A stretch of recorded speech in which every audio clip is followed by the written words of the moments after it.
सरपंच हमारे मेरे आदर्श मेरे पिताजी, जिन्होंने मुझे एक बात कही कि भाई कच्ची बस्ती का खातिर सब नेता गई मर गया गई, कोई तो पैदा हो। और फिर हमने ये लाठी उठाई, झंडा उठाया और पीछे हमें डॉक्टर साहब का साथ मिला, हमारे प्रदेश अध्यक्ष का साथ मिला और हमारे बीच मौजूद हमारे शहर कांग्रेस जिला कमेटी के अध्यक्ष श्रीमान डॉक्टर राजकुमार जयपाल साहब और हमारे प्रदेश अध्यक्ष, ये सिर्फ प्रदेश अध्यक्ष नहीं है, इन्होंने भी कच्ची बस्ती से वार्ड अध्यक्ष बने, वार्ड अध्यक्ष से पार्षद बने, पार्षद से नेता प्रतिपक्ष बने, नेता प्रतिपक्ष के बाद आज ईटीवी राजस्थान पे आप मुख्य प्रवक्ता के रूप में जानते हो हमारे श्रीमान भरत मेघवाल जी। और ये आज भी कच्ची बस्ती में ही रहते हैं। और बाकी सभी मेरे साथीगण, नाम लूंगा तो अभी 20 दो बच जाएगी।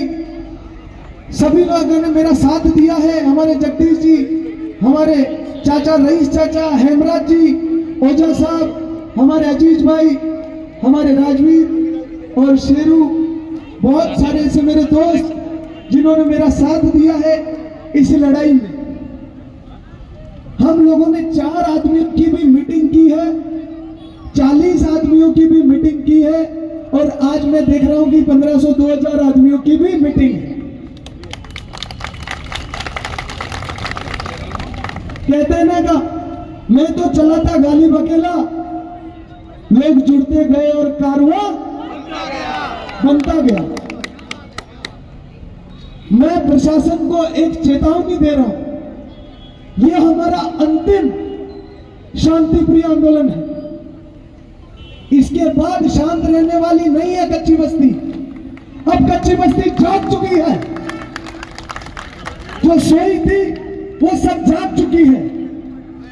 हम लोग पट्टे लेने एडीए में जाते हैं तो हमें निगम भेज देते हैं, निगम में जाते हैं तो एडीए भेज देते हैं।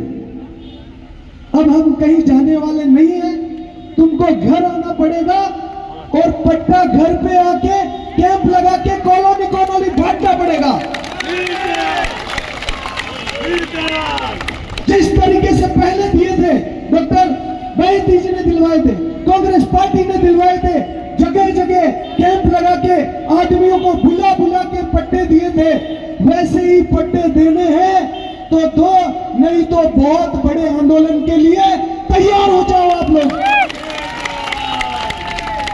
अभी तो ली लड़ाई है, आगे और लड़ाई है। प्रशासन को एक और चेतावनी देना चाहता हूं।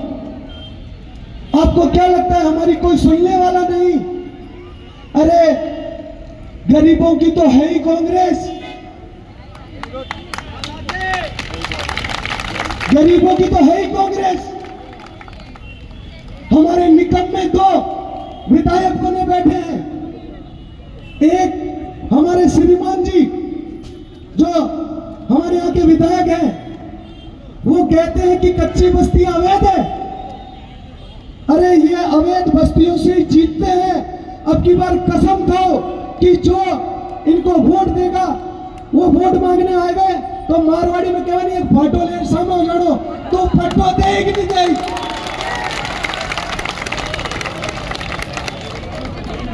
पट्टा के अलावा बात भी सुननी है। इस नगर निगम चुनाव का अगर कोई मुद्दा होगा तो सिर्फ पट्टा होगा, पट्टे से अलावा कोई बात नहीं सुननी। दीनदयाल जी तुम संघर्ष करो, हम तुम्हारे साथ हैं। ये बोलते हैं कि तुम्हारी जमीन फॉरेस्ट में है, यहां पट्टे नहीं देंगे। ईदगाह 200 फुट तोड़ रहे, बोले कि उधर फॉरेस्ट है, फॉरेस्ट में रोड नहीं निकल रही है। आप पुष्कर घाटी कटे गार्ड में लिया, फॉरेस्ट को नहीं गई।